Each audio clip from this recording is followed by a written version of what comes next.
Presents Free Friday webinars. I'm your hostess, Shelly Sanchez Terrell, and my sidekick, Roscoe, just left the building. But we are going to learn about research in the digital age, and this is thanks to American TESOL. It's every Friday. It's free. We have over 200 recordings and slides that we've been doing for the last, and bookmarks for the last 4+ years. So it's great to be able to join you from anywhere around the world that I am. And soon you should be seeing me from Australia. That will be very exciting to see you in Australia when I travel there in a couple of weeks. So I'm very, very excited. We're going to talk about research in the digital age, and this is also part of the esltech.com course. It's a teaching with technology certification by American TESOL that's also recognized from several universities in America. And so you can take a look at that. If you're an American TESOL member, you do get the course for free, I believe. So it's something to definitely check out. And in the chat box, you can always find the bookmarks and resources, or you can go to youtube.com/atesol, and you will be able to find all of our video recordings as well. So that's really nice. One of the reasons I wanted to bring to you research today, and these are filled with, I updated the resources yesterday, is because there's so many great tools and apps on the World Wide Web, and also with your mobile devices, whether you have an Android, whether you have a Windows, whether you have an iOS device. You will find some fantastic ways to do incredible research. And it's also great for your students as well. And the problem is, and I love this quote by G. Chesterton, you probably heard me see it again, it's not that students don't want to do work. It's not that they don't like research. Research is one of my favorite things, and that's why I'm very successful with teaching and training, because I'm always learning. I love research, and that's always been one of the things I've really excelled at school, is the research part. I love writing research papers, and I love doing research. I love spending hours in a library smelling books and finding and discovering things. And so because I've done that for many years, I've learned to do it well, and I learned quicker ways, and I like to figure out how I can get students and teachers excited about research. So let's see how we can look at research in different ways that are very engaging, but also that help us find solutions to the problems we've yet to really find solutions for. At first, it's a good idea to look at how technology impacted our learning, because part of the digital research, it really does align to the ways that we learn every day. So, and this isn't only our students. Sometimes we get a disconnect, and we forget that we use our phones every day too. Over 78% of people in the world, I recently read a statistic, and I'm not sure, how well that is, but have their phones and use them for over 5 hours a day. That means that means me. We use our phone, and most of us, if you're like me, you have that 24/7. It's hard to keep away from our phones. And you don't have to have a smartphone, but I've taught learners in over 30 countries all over the world, and I've even taught learners in very poor countries. Recently, I was doing work in Venezuela, and also doing work with refugees and in Greece. And even though the refugees didn't have homes, they would come every day for free English classes. And when we asked them to take out their cell phones, they had a basic cell phone, every single one of them except one. And the one who didn't would share with others. So it was really quite interesting to see this. And there are many villages where 1 or 2 people will have a phone, and everyone in the village will happen to learn with that one phone. So that's happened a lot as well. And so these are some of the things, the different ways that we learn now. This is how it's impacted our learning and even your learning. So every single day that you look at this, you learn. You learn from people. Now it's more that it's crowdsourced knowledge. We learn from each other, just like you and I are learning from each other right now. I learned something from the resources Peggy shares, or Rosemary just added something in the chat box, or even Sean. So we can, or Zubia or Awad, everyone that we look at every day. So it's important. I often say in my keynotes and workshops, the reason why I know so much is because one of the things I started doing is I use a lot of my social networks, and I connect with teachers. And so in my feed, I get a lot of great things from teachers. I also connect with leading thought people that I think that are really enriching, that I love, that expand my mind, that I read their books, like Neil deGrasse Tyson, one of my favorite people in the world. So I learned so much that way too. I'm constantly learning. The thing is, sometimes we are connected to people, and they are people who post like really funny things sometimes, but sometimes they post really bad things. So if you change the people you follow, you actually become smarter, and that's also the way, or more uplifted and things like that. But that's also what I tell my students. I tell my students that it's important who they follow, that if they follow their friends who are always saying negative things, then that actually makes them more of a negative person. And so it's important that our students as well start looking at the way they learn. So you can show them this. You're more than welcome to show parts of my slides and things like that. I believe they're share alike attribution or something on SlideShare, over 200 of them. So that's up to you. But we do things like we Google search. When you want to find out information, what do? You look on Google or Wikipedia, because that's what I do. Anytime I want to look at something, because you want it quick. You want to know information fast and quick. You scan. So a lot of times you'll see a lot of social networks, you scan, you go down and you read in streams as well. You translate, you remix. A lot of times when you're creating something else, you'll use what others have created, a picture, audio, and you'll put that into your own creation. You'll do something with it. So these are all parts of the way that we learn. And there's so much, but you can look at the slides later. There's research to back this up in case you don't look at mine. One of them is recently in 2014, a Canadian study found that thousands of peer-reviewed journals, and these were medical journals, people from Harvard and things like that. So what they found is that these cited Wikipedia. So now the way we research, and because we're not showing our students, and even because teachers, we don't know how to do great research. I know because I study this. That's why I'm sharing with you this SlideShare. That now that's being considered a source, even for medical journals. Well, what's the problem with that? It's not that Wikipedia is such a bad resource. I've actually had an article published in Wikipedia. It's very hard to get your article published in Wikipedia. It's just they do make mistakes. But the problem is that if you scroll down, you'll find the primary resource. And why aren't our students? It's good to start, if you're lazy, with Wikipedia to find all these resources. But it's important to use Wikipedia, scroll down, and start going through the resources so you get the primary. Who said this first?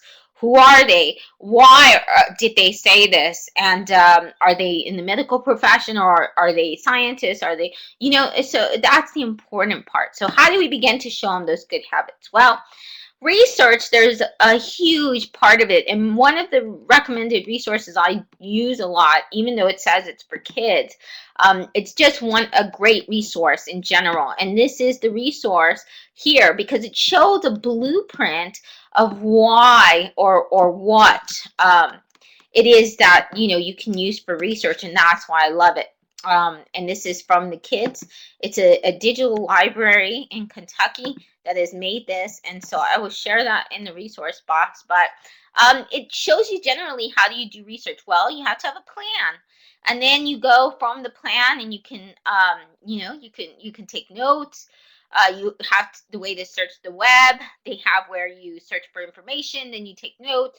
You search the web, you use the information, and then you do a report, and then you evaluate. So these are kind of a general checklist to cover when you're teaching.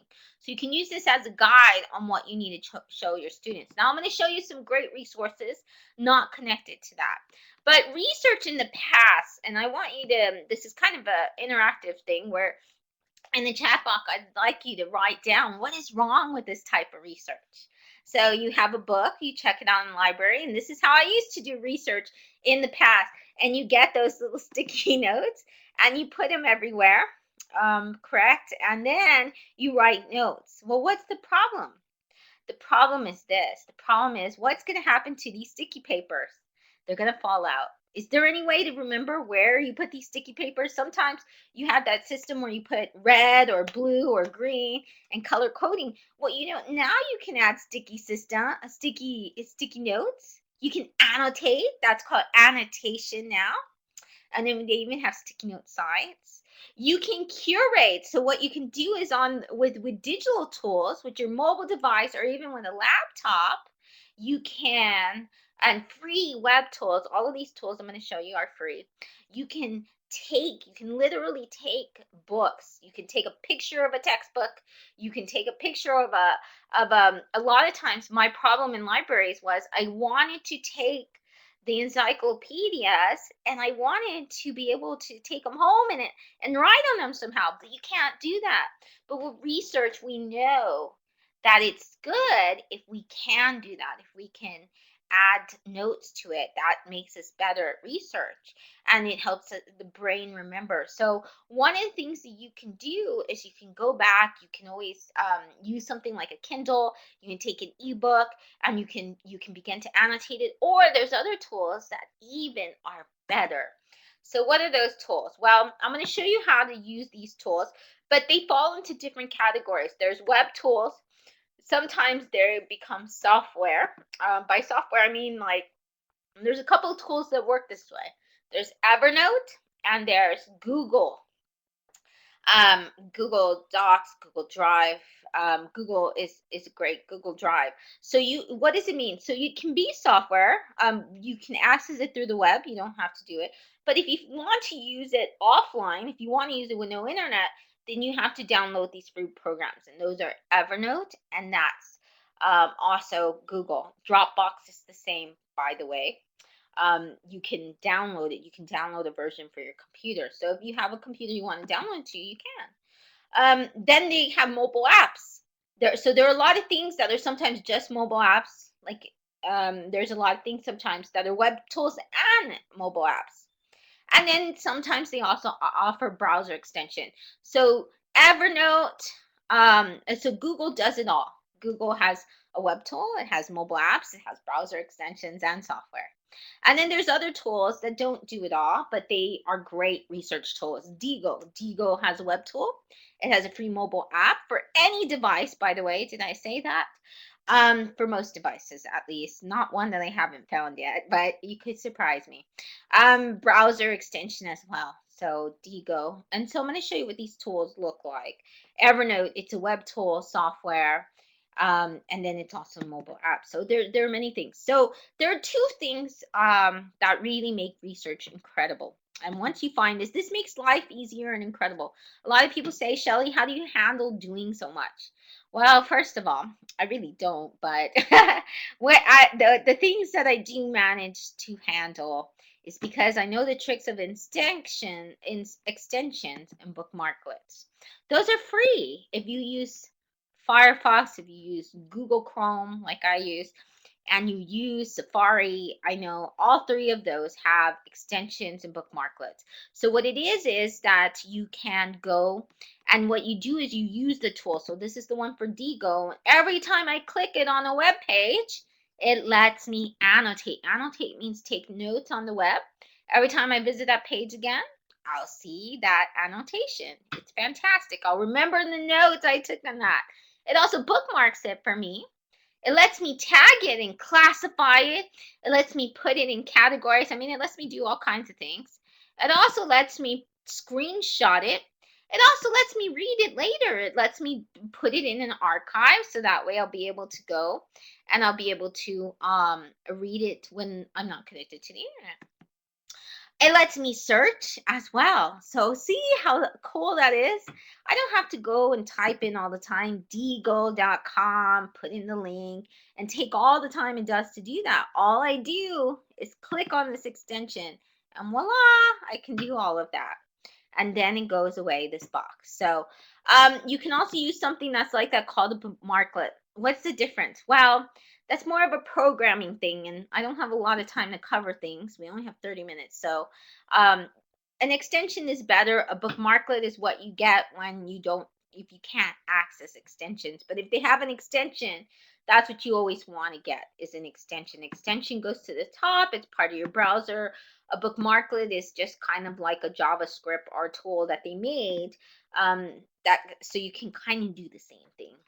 That's the best way I can explain it. I know it's a little complicated, but when you in doubt, just get the extension. Usually under Window, you'll see extension somewhere. You can even get it in the Google Chrome Web Store, but don't let it. There's a lot of extensions that are free. It says free, and the ones that I love are all free. I'll show you where you can get more as well. And then Peggy just talked about a new tool. See, we learn from each other every day, called Hypothesis. So I will add that to our bookmarks as well. The ones that I love, there's actually hundreds and hundreds, and I'll show you when you go to the resource, the Pearl Trees, then you're going to see that you actually can find all of these as well. And so don't worry about it. You can find all of this if you go to the Pearl Trees. But one of my favorite ones is Cite This For Me. I think it's the best way. There are other ones that will do it, but it lets you put it in APA format. I think that's absolutely awesome, and so that's why I love Cite This For Me. You can do it in APA, MLA format. You can even do it as well in Chicago format. It picks up most of it, and then I have to make little adjustments here and there. But my students who really love that, who I really want to make sure that they have works cited pages, then it's important that they do this. And so for me, I think that's one of the best ways for them. They can do that on any website or anything that they go to. Extensify, well, when you start being in love with all of these different extensions, then what you want to do is you're going to have to get Extensify, because you're going to have so many extensions, and so it lets you turn them on and off, so you don't have this extension bar like I do, full of lots of extensions. Quick Create lets you quickly create a Google Doc. I'm going to show you why you want to have Google Drive. Google Drive, Google Drop, Google Spreadsheets, Google Presentation, all of that is part of Google Drive. Like I said, you can download it as, so it becomes part of your computer. You don't have to. It gives you automatically 15 gigabytes. I've gone over my 15 gigabytes. Well, close. So how much is it if you go over? Well, if you happen to be like me and you need 100 gigabytes, then every month I pay $1.99 now. But students get, I believe, it's absolutely all storage free. So that's awesome. if you're a teacher who has GAFE, which is Google Apps for Education, then your students, I believe, get free cloud storage as much as they want. How awesome is that? And the reason most people don't need that much, 15 gigabytes is good for them. So the reason why I like doing everything on Google is because a lot of our students, they don't have to buy expensive software packages. They can write papers on there. They can create spreadsheets. They can create slides, all of this, and they can document it, and they can have Creative Commons pages. I mean, images. So how do you do that? Well, if you go to, I'm going to show you a quick trick. You go to Google Docs and you create a document, and all of this is free, by the way. If you go where it says Tools, click on the one that says Research, and then this little sidebar over here pops out, and it's going to let you search. So you can search for first primary resources that are good research resources, and then not only will you be able to cite them, it'll automatically put them inside your paper. It'll create a footnote if you say cite as a footnote, or it'll even give you the APA, MLA, or Chicago a resource. When you go, also when you click on there, and all of this which is in the sidebar that says research, and if you want to get rid of it, you just simply click X. But when you do that, you can also, it says here, Scholar. When you click on Scholar, that means it's a scholarly resource. So this makes it quicker, faster, easier for your students to begin writing wonderful papers and making sure that they cite correctly and that they don't cite Wikipedia all the time. Why? Because students want something that's it even has quotes, it even has a dictionary, it even has Creative Commons images. So it's a great way to get your students to start gathering their start researching and stuff for big projects. So even if you have where you're doing project-based learning, you can have more than one student on this document, and all of them can go and they can create this document as they're brainstorming and where they're listing their resources. So it's one of the great ways that has helped my students. So they're not lazy. So, well, you know, they want to find a quick way. They want to know how to do it swiftly, and that's how they can do it. You can also add things called add-ons. And if you add something such as an add-on, then you can have these. You can have this, you can annotate, you can have this highlighting tool, a pro writing aid. I don't know if all of these, some of them are free, most of them are free. You can have where they translate. So if you're working with language learners like I do, then that's important. EasyBib is another way to make a bibliography and cite. And their app is the best app. If you download their free app, it lets you scan a book barcode and it automatically gets the MLA and APA and or Chicago format for it. So how cool is that? You just scan. So if there you are taking them to the library, which I think is really good, they just scan the barcode and it gives all that information. Then your students can take a picture and then they can use a tool such as Sketch or any of the other, even if they have something like Be Funky, will let them write on a paper, on a picture, and take notes and stuff. So that's a good way to do research as well. Students create, they can do research by creating graphs, charts, and infographics. So they can make it visual. And so for students, a lot of them will get really excited because they love visual things. One of the highest grossing, the most participated, one of the most downloaded apps of 2015 and 2014, that's always in the top is, guess which one? Instagram. Students as young as 12-year-olds are using Instagram. It's one of the growing apps. You can access it on the web, but you can't really use it on the web. So it is an app. It is a mobile app. And a lot of teachers I speak around the world, Instagram is one that is worldwide that students love. So we can get them to have visual representations of the research, and it looks really great. There's an easy way to do that. You can use it with Google. You can create a form. So when you create a form, you make sure that the responses go in a spreadsheet. And then it does what's called, if you want to make your research into an image, then we call that, the term is data visualization. So whatever responses, so your students, I have my students, whenever they write an argument persuasive essay, they have to do a survey and they have to interview people and they have to get responses. They have to send it to other students. And then when they get the responses, they have to show those responses as statistics and percentages and things like that.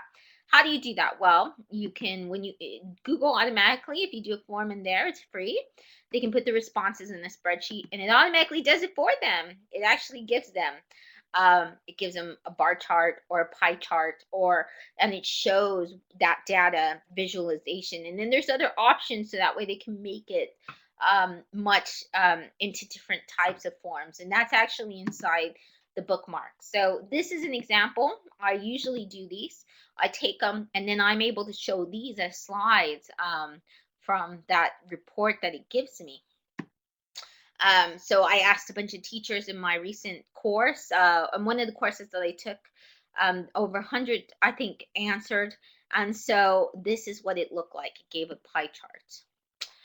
You can even work on Google Docs if you download the app. Now, when you download the apps, you have to do them separately. So a spreadsheet, you have to, there's an app for that, an app for Google presentation. So it's, even though on the web, it's all together on your mobile device, whether you have an Android or iOS, or then you have to do it separately. So the separately, you have to do Google presentation separate.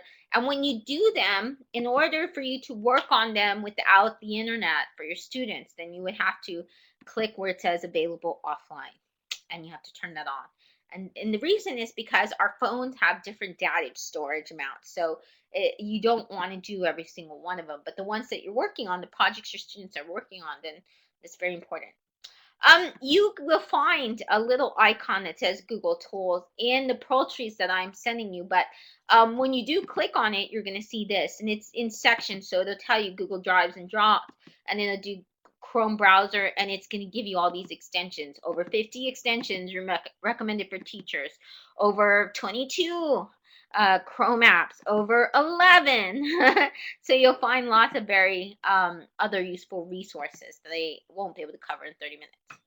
So your students, you saw in that graph that they can also take notes and brainstorm, and that's a great part of research. Sylvia, oh, why am I forgetting Sylvia's last name? I never forget it, but there are many people who do different types. Sylvia Duckworth, she's wonderful. She does a lot of sketch notes. So a lot of people do visual mapping or what's called sketch notes, and then you have lots of resources for them as well. Austin Kleon was someone who kind of brought that in, and I'll share with you his ideas. But one of the best tools for that, and it's also an iOS app, but you can use it in the browser for free, is you can have a collaborative one, and you can do Poplet. So Poplet's a good way for, even little kids will love Poplet. I've used Poplet with little kids, and I've used it with adults. So Poplet.com is really, really wonderful. It's a great way for them to show their research. You can have that as part of their visual research for projects. So if they're going to do a digital poster, then this is a way for, in all four of them, you can see the different nodes. If you do it on the browser, that means you can have a collaborative one. You can have up to 5 free collaborative ones for your students for their projects. But it also lets them look for Flickr videos that are part of that research. And even if you don't like it, what you can do is, let's say that you have something in the textbook and you want to make that textbook, you want to show them different resources than from the textbook. You can always use a Poplet and show it to your students to have them explore resources you want for that particular unit. So you can also use it to curate resources or gather them and share them with your students that is multimedia and that they will enjoy and they will like. One of the things I do is I get them started, I share them my resources, and then I say add to it. So find another video that's just like or more exciting than this video. Find another game, find a game that would show us how to learn about animals or whatever the topic is. And students really love that, and it helps them discover that you can have multimedia resources, not just journals, not just papers and essays, that will, where you can also learn. You can learn, and then you can have a little node that shows the APA MLA format. So Evernote for all devices, that's another way to take great notes. I recently got my boyfriend, who is a engineer, and he does a lot of work on sites, and he does field research. So he has to do a lot of mapping. He has to do, so I got him on a tablet to do all this. And so it even helps people in the field, engineers and stuff, find Evernote and things like that very useful, because you can put the geolocation. What is it you're observing? And if you get my book, Learning to Go, and I'll show you that at the end, it has where you can do all of this, how you can do field research like a scientist or a paleontologist, somebody in the field. You can take a picture, you can even put audio. So if you're trying to talk and you're trying to say, this is a picture of a dinosaur footprint or a spider or of trash that's in the area, and this is what I observed. These are my thoughts about it. So it's really a great way to do field research. And you can do that all with your mobile device. Isn't that exciting? And you can, the great thing is once you have Evernote, you can have it on your browser. You can have an account online, or you can even have it where you downloaded it. It's gonna sync. So whatever notes you take here will automatically, when you connect to the internet, because you can use it without the internet, then it's gonna sync. What it means is it's gonna update them all. Isn't that awesome? So there's social bookmarking and curation, and these are some of the tools I love. We already saw parts of Digo. Pearl trees, that's what I always bookmark with, and you get to see mine. I have Listly accounts, Scoop It, Storify, Pinterest, Edgy Clipper, Flipboard, Live Binders. These are the ones I've used for different courses. And it depends. The reason I use them all is because I have different students. I have sometimes students that are children. And so I have to figure out ways that look good for them to do research. And so for them, they're not going to like Digo. Digo is for more like adults. If you're working with higher level, for teachers, if you're doing professional development, Digo is awesome. You can add sticky notes, you can add groups, you can have a group where it's your own students as a group sharing together and creating notes and and they can all share the same bookmarks they all find. So that one's a buy-in. This is one of the ones that I did with over 200 students in one course. It was a Moodle course, and so we all did collaborative Pinterest boards. It was for the Ministry of Education in Spain. It's pinterest.com/story and tef. You can see all of our bookmarks. I did this for 3 semesters. We use Pinterest. Why? It's not one of the best research tools. But one of the reasons why we used it is because students love it. They buy in. Even students who have never used web tools or anything like the students in my course, who were Spanish speakers first, loved using Pinterest. So they can add notes, they can add comments, they can like each other's research and bookmarks, because this is all research.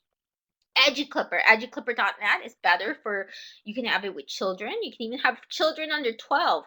So a lot of these resources you can't have with children under 12 years old, but edgyclipper.net was made for schools. It's like the Pinterest of education, so you can legally and things like that. You want to use something that's safer, and Edgy Clipper is pretty good with that. So that's a free iOS app. It's really wonderful. On the iOS app, you can create audio and video comments on your different boards. You can even add grades, so it acts like a learning management system. Live Binders is another one I use. This is great for creating, if you want to do a presentation after and you want to do different reports and stuff. Bye, Rosemary. Thank you for joining us. Then you can definitely use Live Binders. Live Binders will put in a portfolio platform. If you want to teach coding, it's good too, because the more you know HTML, the better your Live Binders comes out. It's a free app as well. Then of course there's different ways that you can show your research or your presentation. So those are research presentation and tools gathering. But one of the things you can do is you can make it into a poster, an infographic, a comic, a podcast, a digital book, a newspaper, a tutorial, or a blog. These are all projects you can do with that research. That's to showcase what is the summary of my research? How do I bring it to everyone? I think it's good to have a presentation. So canva.com is a really great way to make infographics now. Their iPad app, which is free, is awesome. It's so amazing. You can create these wonderful, beautiful. And the thing is that you want to have it to where you can have templates. And they have templates and they have images, and the ones that they have different licenses. So if you want to buy even better images, they have free ones, but then you can also do that with it. Pictochart.com, one of my favorite ways to make an infographic. You can make a little bit better infographics. You can make comparison, contrast. They have templates for everything, so it's really good. ThingLink. Well, so if your students make a picture and so one of the ideas that I have had for like when they had the World Cup or any kind of games is for your students to learn math and science through games. How do they do that? Well, they take statistics and they do an analysis and research. They can see the angle of the body. They can see how their favorite players by going certain ways. So they can add. How do they add it? Well, they click, they add a hyperlink, it pops up, and then they can add their information. See, they added a picture, they add the information. They add, what are their statistics, what is the angle of their leg, and all that. You can do all of that with Thingly. They can create a book. The easiest way is with the Book Creator iOS Android app, and it's they have free versions for that. But you can make them with tablets. They're really good for also for those with learning needs. They have closed captioning and other things, adding video and audio. The people at redjumper.net are great with making great things for kids too, and for people that have learning needs. These are some examples of some research books that were made. Fifth graders who were special education students made this book, The Two Kids in Desert Town, and seventh graders made an interactive field guide of Florida. So they researched the things around of Florida. They figured out the animals. They figured out statistics. All of these things they classified and everything, did the research, and they put it in this book. And then they put it on the iBook store. So you can put both of them in the iBooks store. You can put it for free or you can charge. It's up to you. Another great way to have your students collaborate and do great research is to create a virtual learning community. These are the great places you can go. I recommend Schoology, Edmodo, because they're good for kids even. You can use them for kids under 12. This is the EasyBam app. That was the one that I was telling you, that you can just scan a book and automatically open MLA, APA, Chicago citation. So that was a quick run by of everything, but you get an idea. And of course, you can find all these resources, and including the slides, if you go to this Pearl Trees. You always find my stuff in a Pearl Tree somewhere. And then, of course, you can find a lot of rubrics. You can find my research templates that you can take away. And you can also find research lessons on learning to go. So thank you so much for